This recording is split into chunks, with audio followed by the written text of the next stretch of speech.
I don't know if you've seen that dirty hands, clean money. Yes. I love that saying because I'm like, we work really, really hard. And at the end of the day, we have a good conscience where our money comes from and how we made our money. And I said, and everybody in society should do something to make it better.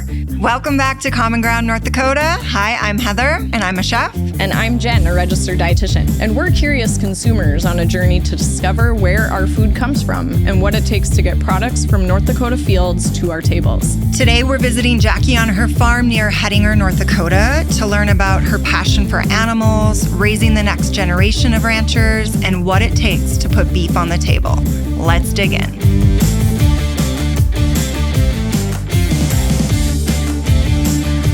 All right, welcome back to Common Ground North Dakota podcast. I'm Heather. I'm Jenn. And we're here for another episode. Yes. Where did we travel to today, Heather? I feel like when we told them we wanted to go on the road, they thought, okay, we'll put you on the road. Right. This is where you're going. Yeah. We're in Hettinger, North Dakota. Yes. Which we're like 10 miles from South Dakota. I wanted to take a left turn to go the wrong way just to like hit up South Dakota. I know, just to see. Yeah, and then I was watching the mile markers and it kept ticking down. Yes. As I was counting pheasants. That's so many pheasants. Yes. I saw 19. Okay. On my drive just from Bismarck today. Okay, I'm going to count. I saw a lot. I was like distracted by the mountains.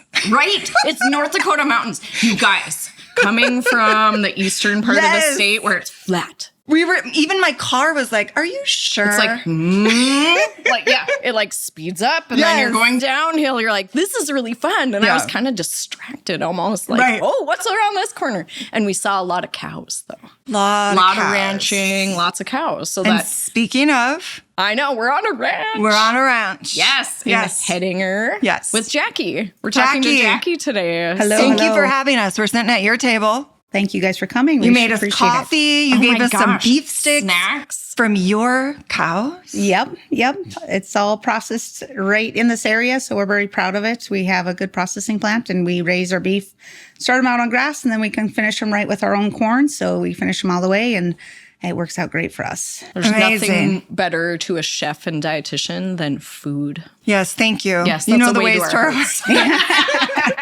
That was the welcome we love. Yes, for sure. How many cows do you have here? Tell us more about your farm. We have 350 mother cows, and so we'll calve out. We just started, so we'll calve out 350.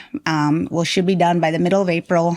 We might have some going on a little later, but for the most part, we'll be done by the middle of April. We have some replacement heifers, which is our ones from last year, the heifers that we kept, and we'll breed them this summer, and then they'll come into the cow herd. So we have, and then we have our herd bulls here also. But mostly the mother cows, that's what we concentrate on. And then we'll put some in our feedlot, like I said, and finish some of our own beef, about 50 a year. You do about 50 a year. Yep, we do some in the winter and then some in the summer. So we have customers that want some on both, Okay, the way you're talking, you sound like an expert. You've been doing this a long time, right? Like the way she just... Like, wow, it's just this and this. How long have you been in ranching? Well, I grew up my whole life. I've been on the ranching side of things. And then when I went to college, I figured I was done. Probably was never going to, because my brother's home on the main place. So I'm like, coming, finding my own way of life. And then I met my husband, and he had like 50, 70 cows or something. Is that what you liked about him? No. He does not like cows. If it was up to him, we would not have cows. He just had them because there's a lot of country, as you can see around here, that can't be farmed. So you run cattle on them. And that's kind of what he was doing. And then he talked me into buying some cows. So I bought some for my folks. Okay. Weren't even married. We're like, I'm like, if this thing goes south, your business partners now. All these cows with nowhere to go. So no. And then he just kind of like turned it all over to me. And so now we kind of built our herd up to where we're at. And it's kind of about the max I want to do, because it's a lot of work. Plus we farm quite a bit on the side. I mean, that's our main income is farming. Right. So the cattle is what I kind of take care of. And and then I help him when he needs help farming. So, so you got lots going on here. Yeah. So we stay pretty busy for the most part. And you have kids too. Yes. And I'm fortunate that we have a lifestyle that I can leave in the middle of the day, go to group reading or go to sports events. So I just kind of plan things around their events.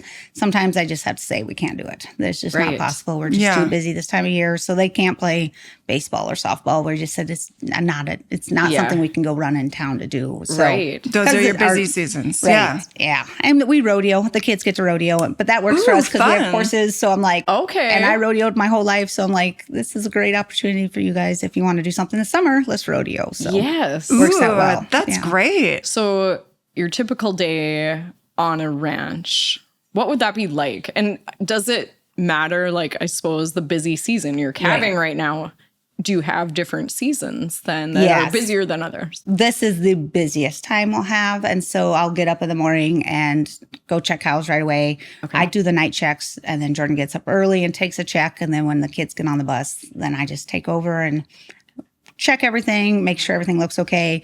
Like today I have a horse saddled because it's so nice that I can go out and actually check on horseback, and does a lot of, if I can saddle a horse and ride, that's what I'll do. I prefer to be on the horse and check cows. They're just a lot calmer with the horse around than if I'm, cruising around. That sounds fun. Yeah, yes. I love it.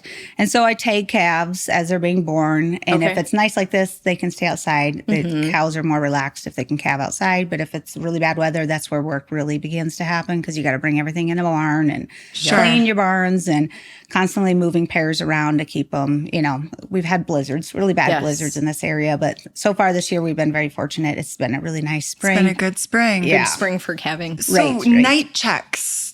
Bring us back to that. How many night checks? Well, Jordan usually checks like at 10 o'clock at night, and then I'll go until he wakes up at like 5 or 5:30. Okay. So if it's really miserable, I'll check like every hour. Okay. If it's nice, it's like every couple hours.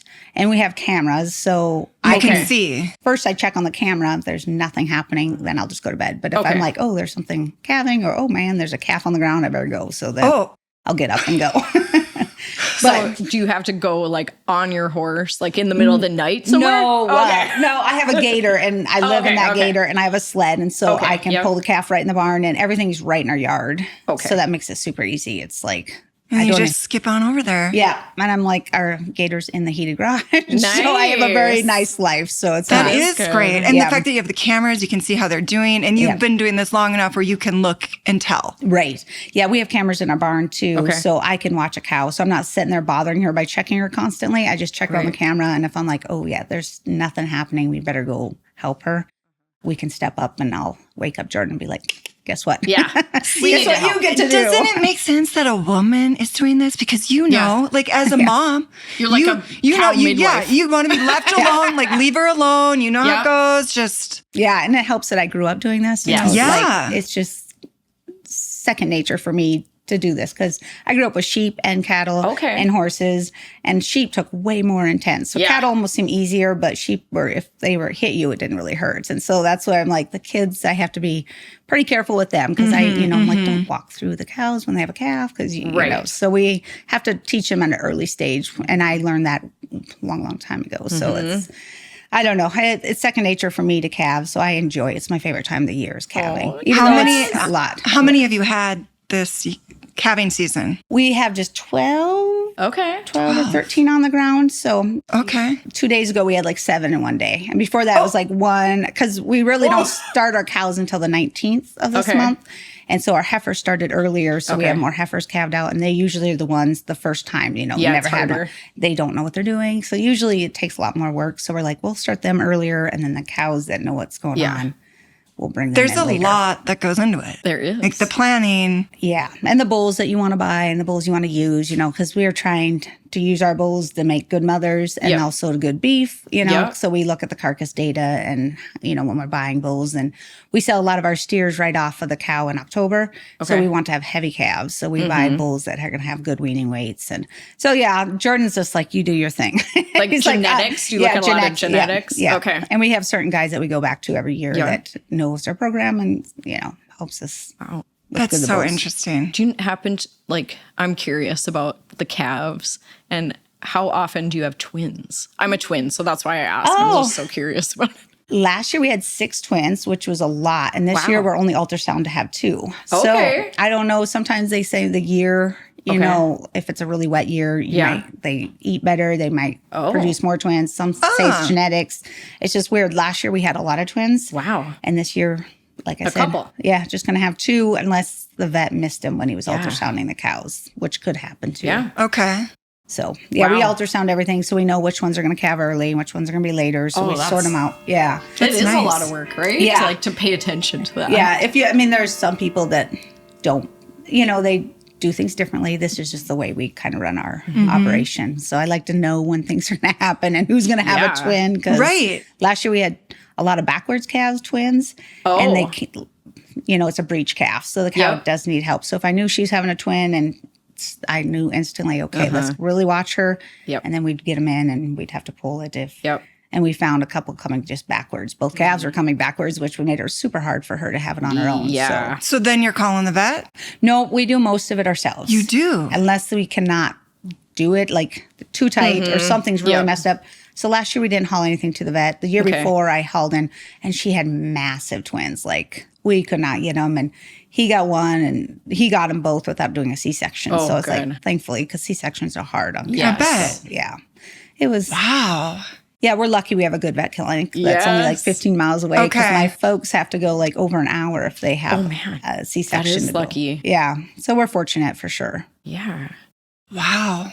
And you're just so nonchalant about it. Like, no big deal. yeah, we just do this. Yeah, just I love it. yeah, I do it all. I love it. Well, it's like I said, if it wasn't something I grew up with, it would probably be different. Second course. nature to you. Yeah. You also mentioned that your kids like help out, but they're involved in other things that you rodeo, you said, but do they do other activities related to? Yeah, I'm really into sports. I grew up doing sports. Okay. I really want my kids to be in all the sports they want to be in. I think sports is so good for them. Like developing, like working as a team or getting stronger, knowing that you have to work for something that you want, So I push them to do sports. They're in 4-H. I was in 4-H. So my husband really didn't do sports or 4-H. So he's like, what do they need to do all this for? And I'm like, because I think that it will make them better in the long run. And so, I push him to do it. I said, I would love you guys. So I know it takes more time off of us to go do things like that. But to me, it's very important for them to be involved in things and get a close teammates that you grow up with. We have a small school, so it's not like they have to try out. Like they get to just do it. So that's, I think, it's pretty cool too. Right. So It is so important. yeah, Absolutely. And the 4-H, we have such a great 4-H program that I'm glad they're taking advantage of it. Right. yeah, that we are so lucky. Our county agent here, they have shooting sports. My kids don't do that, but they have a horse 4-H. They have agronomy. They have livestock judging. So my son's in agronomy. My daughter's in livestock judging. And then they have, the fair, which they get to show their animals and do their statics, like build things or paint things. And they get to do all that. And so they get a lot out of the fair, out of 4-H. So, and I'm like, take advantage of it. Because a lot of places don't have this intense. They are in dog 4-H. I'm like, so we have a puppy, and I'm like, perfect. Let's take her to dog I need to be in that. Good luck. Yeah, I'm like, I don't know what to tell you. Yeah. Oh, that's funny. And you talked a little bit too about like your local processing. It's not far away. So talk a little bit more about that and how your farm and ranch supports like locals. You mentioned that you support some of your neighbors or friends and they order certain times. Yeah. Can you talk more about that a little bit? Well, we were selling beef by the package. Okay. And Mott had a facility that could process them, and then you could take it home and we'd sell it. And they closed down. Okay. And so now we strictly do quarter halves and wholes. So we have neighbors, relatives. I mean, we have relatives in California that bought 5 beef this year. So they hauled it back, in a trailer and sold it out there to, quarter halves and wholes to people out there. So it worked out really good. And then they probably made some good money off that North Dakota beef, right? Well, she said, this is still so much cheaper than what you buy out there. And the quality. And she said, and nobody, once they buy your beef, I just keep building customers because everybody keeps hearing about it. So she's like, next year I'll probably have to do more. And, so I'm like, great. Love to hear it, so. That's awesome. So you're not only supporting local economy, you're supporting like nationwide. Yeah. You have a reach all the way to California. That has to be exciting too. And maybe makes you a little bit proud. Right. It has, It makes me proud knowing that. Right. People are seeking that out. People are like, can you ship half a beef? And I'm like, no. I said, it's just the cost of shipping, and you have to Keeping make it cold and frozen, actually. Yeah. You know, it's like, you can, but it's going to cost a lot of money. And I said, it'd probably better just take a trip. Like, come up and visit and hang out, you know. So Absolutely. I love doing it this way. It probably worked better than the package, because I was trying to keep the store open like twice a week. And then I'm like, I can't leave the yard because I have to stay here. So this works out so much easier for myself, just selling it that way. And then there's probably 3 or 4 different packing plants in this area, which makes it really nice. But we've been working with one in Lemon, and they've been treating us really well, and they do a really nice job. So I said, as long as they're doing a good job and my customers like them, there's really no reason to change it up. Perfect. So, yeah. And so would you sell a quarter or a half to anyone that would call you and be interested in that?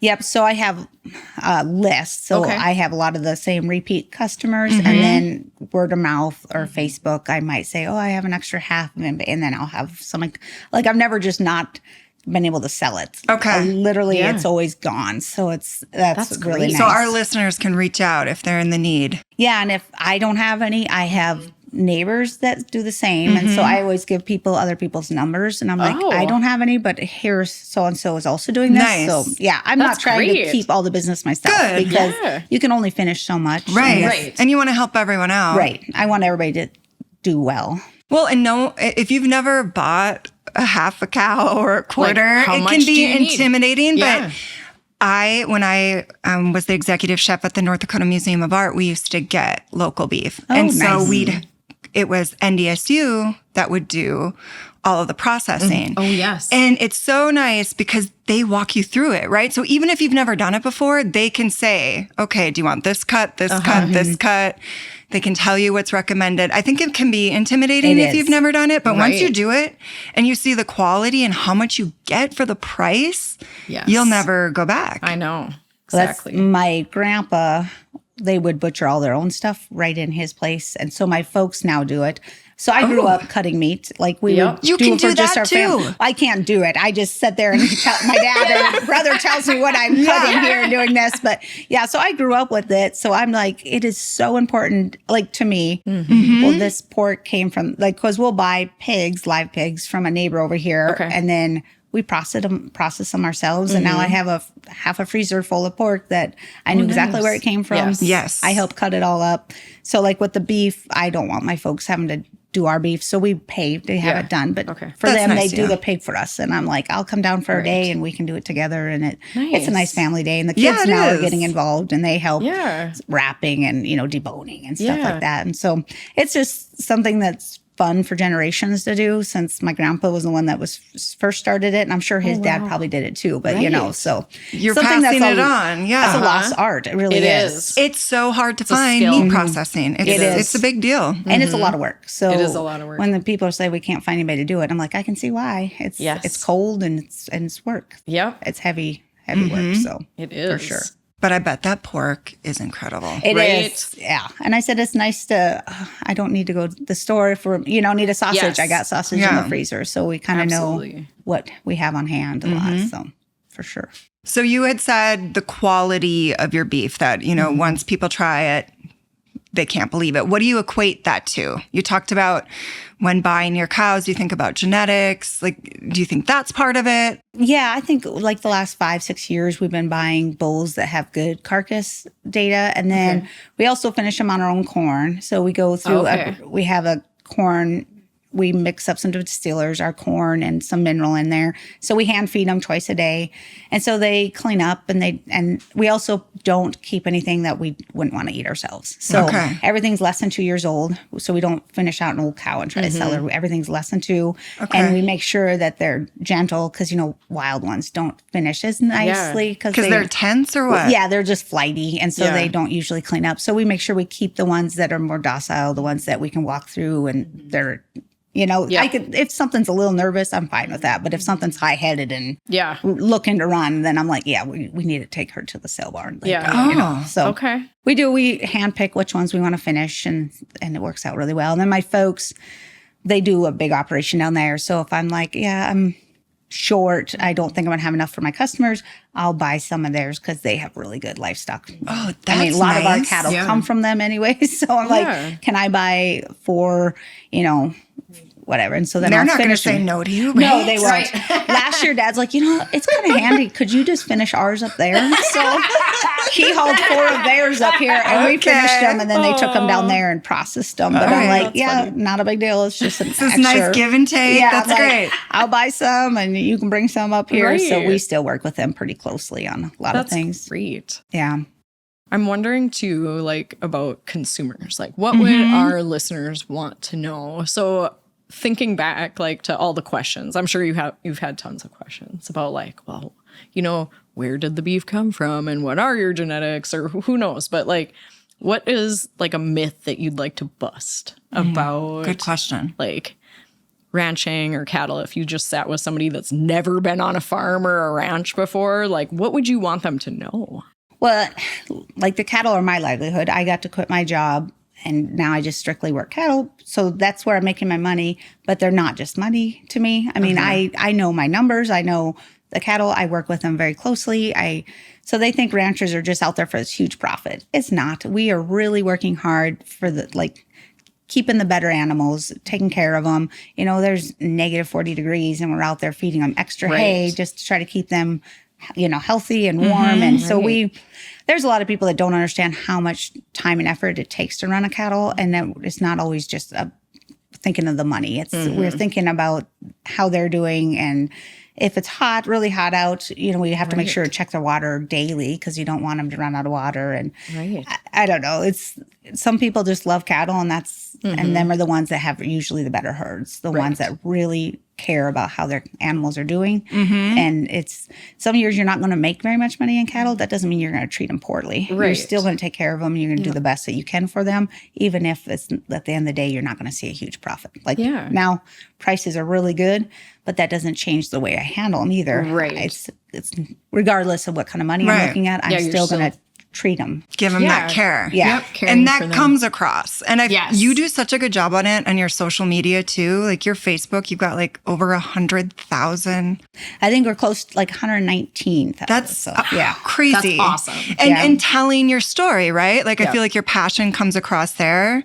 And so people, even us, I mean, we live in North Dakota, but it's so fun to follow and see what's happening here. Yeah. I just usually post like a thing that happened during the day, That's I don't, so fun. It's not like something I have to go put a lot of time into, but I'm like, hey, this is what happened today. And people are like, oh, I didn't even know that was possible, and sometimes in my mind, I don't realize that some people have never been around it. And so I'm like, oh, I should have explained myself a little better of why we did it like this. But most people ask good questions and we try to answer with, good answers. But yeah, it's pretty cool because we have people from England, Australia, India. I mean, there's people that will message all the time and be like, oh, that was so cool. I love that video. And so it's like, that's kind of neat that you're making a difference from way over here in North Dakota to somewhere I've never been or will never be. Right. Well, and that global reach is what we talk about all the time. Yes. And I think that interest too. Education. Yes. You're educating people from all over the world about like what's special about North Dakota, what's special about what I'm doing. Right. And you're making a difference, like in the lives of people around you, which I think it's so noble, like to be a part of like feeding people. Because really that's how we come together. I think that's been shown now. Like we're gathering around the table and we're having this conversation about our food systems and meeting the people that are a part of it, which I think is amazing. And I think it's very important that we share your story and like you grew up with this and how some of the things that you do are a lost art. Yeah. So true. And you're doing your part, then passing it on to your kids, which I think is so cool. Yeah, I don't know if you've seen that Dirty Hands, Clean Money. Yes. I love that saying because I'm like, we worked really, really hard. And at the end of the day, we have a good conscience where our money comes from and how we made our money. And I said, and everybody in society should do something to make it better. Yes. And I said, some people think farming and ranching is bad. And I'm like, no, what we're doing is feeding so many people. And we just, some reason, somehow down the line, people equaled ranching bad, farming, and it's like, no, it's what feeds the world. Right. And I'm like, and a lot of people think there's corporation farming. Like most people are big corporation farmers. And I'm like, most people, at least in this area, there's none of that. You know, it's all family-based farms. Like Jordan is like the 4th generation. My kids are the 5th of farming in this county. And it's been, you know, it's just, and they all 3 want to come back. Like, I don't know if that will actually ever happen, but I'm like, great. It's nice to hear them say, we like this so much, we someday want to do the same thing. And so there's not as much corporation farming or, you know. That's a big stigma too. Yeah. It is. And so I try to explain to people that this is all based on our family. We have hired men, but they're all local guys. They've been working with us. One has been there for 17 years. The other one's been here for 8 years. So that's awesome. They're not people that are just, they're people in the community that are living here also. So we find that important too, to try to keep our work local, and hopefully they'll stay around and keep helping us, you know. That's awesome. They let the kids run around. They don't mind. They don't mind much of little kids. So they've been around them since they've been babies. And so it's nice to have that. And it's so funny lately. I've been seeing these studies that come out, you know, it's proven kids that have chores do better in life. I mean, farm kids have known this for how long? For years. Right? It's nothing new to us. It's nothing new to farm kids. Well, that's, my kids, they complain once in a while about the things, but they really do help a lot. Like they were my haying crew this year. So my son, he's 12, but he's been raking for 3 years. Oh, wow. Kind of on his own. I mean, we have radios for everything. And then my daughter and my other son, my youngest son, he's just like, can drive any piece of equipment on this operation, but he was running a baler by himself as a 7-year-old. And I was riding I would just jump between tractors while somebody wanted to eat. Well, you can't drive and eat, so I'll drive while you guys eat your dinner. And so my husband was spraying, because that's our busy time too. So we were putting up a lot of the hay. The other hired man would cut it, then we'd come rake and bale it. And and they were great. And I'm like, and there was long days, and it was not always a fun days either, you know. But probably fulfilling then to see the work that they've done. They're so proud of themselves. Like, I build that. Yeah, they're like, I put up all this hay this year, and I'm like, yeah, you did, buddy. All the stats. Yeah. I love it. Well, and there's pride too, like knowing that you're taking care of a herd, and like I'm sure they like get invested in that too. Well, they each get to have 5 cows. Oh, they do? Awesome. Yeah, for nothing. And then at the end of the year, when they sell their calves, they get this nice big check that goes into a savings account. So they each have CDs and they have a savings account. That's so smart. Yeah, and so and because we don't pay them to go work, I'm like, you know, you guys have cows that we run them for nothing. Like you guys. But they have their own ear tags. They know their cow numbers. They know they can go pick them out themselves, you know. And so they're learning a lot. Yeah. So I'm like, you get to only keep 5, no more until you get older. And then we'll see how things work out. But it was a good way for them to make savings without us, hey, go do this chore for $5. No, you do that because I'm running your cows. Yes. And so eventually they're going to work more, and we might have to figure out a different deal. But right now it's like, you put some good money. That's a good deal. Yeah. Did your parents do that for you? No. My folks were not. They were, you know, in the 80s when things were really, really tough. Like, I was, you know, all 4 of us were all born in the 80s. And so I can't imagine having that many, and plus the markets and everything that was just so tough on them. So, I mean, they helped us through college. We got to rodeo in college. So they did a lot for us. Well, and they'll throw you a few cows now. Yeah, exactly. Right? And I'm like, you remember that one time? Oh, I love it. But my kids also have chickens that are just theirs. So when they're getting eggs, so they have constant calls about they're doing well right now. Actually, can I buy a dozen? Right. Heather and I are calculating that in our brain. Can we make it back to Grand Forks with how many eggs? How many eggs can I fit? Yeah, we'll support local businesses. It's funny because sometimes, you know, they have too many eggs and they're calling people, hey, do you guys need eggs? And so they always like, they're like, they have their own little business thing going. They're go-getters. Yeah, so they thought they were going to buy chickens at Runnings today, and then they got the wrong date picked out. So they were like all bummed. And like, I said, they'll be here Friday. You'll be fine. Nice. So they're increasing their chicken herd every year. So as long as you guys take care of it, I don't care. So. Okay. So beyond farming, I mean, is that what Hettinger is known for? What? Yeah, so I'm the president of the chamber in town, Oh, wow. which I've been on that board for like 6 or 7 years. So I just became the president, and we have a really beautiful hospital in town, which all 3 of my kids were born there. So that hospital is a really good driving force. But yeah, so farmers and ranches come from all directions. Like I'm from South Dakota, they come up to Hettinger because Hettinger is kind of a bigger small town. What's the population? There's probably a little over 1,000. Yeah. Okay. But the surrounding communities is smaller. And so Hettinger has a really nice grocery store. They have a great, Main Street, a coffee shop, a steakhouse. I mean, we have cafes. I mean, it's Steakhouse. Yeah. And I used to supply them with meat. And so the lady that owns it, Rochelle, is like the greatest. And so you go there because everybody goes there, so you run into people. And so we try to go out at least once a week to go eat and support a business because we appreciate they're there. Keep them in business.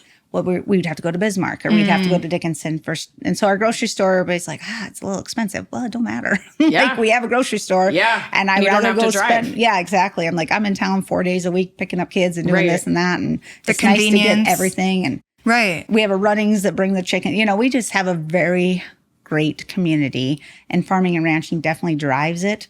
But the hospital is a great place, and we're always looking for more people to come to Hettinger because it's such a nice small town. You still know everybody, you still say hi, you stop on the street to visit with, some of you haven't seen for 2 months because they're busy and we're busy. So it's just kind of nice to be able to walk downtown and run into multiple people that you can good talk community to. feel. Yeah, it is very good. I love it. We're very fortunate to have this. Like I said, I wasn't from here. I never grew up here, but I feel very strongly on keeping the town alive. And that's the only reason I'm on a board, because I don't have a business in town, but our business is farming, and we want to see the town, survive and thrive and keep going. So for sure. It is a hidden gem here.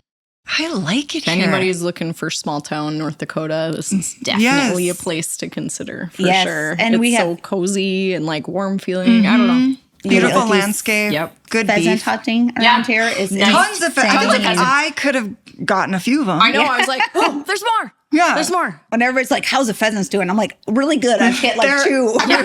There was 19 on the way from Bismarck to here. And I probably missed some, you guys. But okay, so we'll spread the word on that. Yeah, good hunting around here. We kind of live on hunting for a few months. People come from all over to this little spot. And so we really welcome them and say, come again, That's awesome. Because it helps drive profit into our community. Yep. So absolutely. Absolutely. That was great. Fun. Yes. Love it. Well, this has been great. This was fun. Yeah. We learned a lot about just what your life is like, how you got into it, and like how you're supporting the local economy. So thank you so much for sharing your story and for what you do. Well, thanks for coming all the way out here. It's thanks quite a for drive. letting us invade your house. And for the snacks. Yeah, is there a Tupperware I can put these in? Lots of Tupperware around this one. Baggies. Yes. Thank you so much. Yeah, well, thank you guys. New life is always fun. That's great. Yes. Kids like, how many calves we have today? They want to know exactly how many calves. I love it. Do one of my calves? Right. So it's like always a challenge. Who gets the first one is the one that gets to break them. Let's keep chatting on Facebook and Instagram at Common Ground ND. Send us a message. We love hearing from you. Join us again for our next adventure. And remember, stay curious.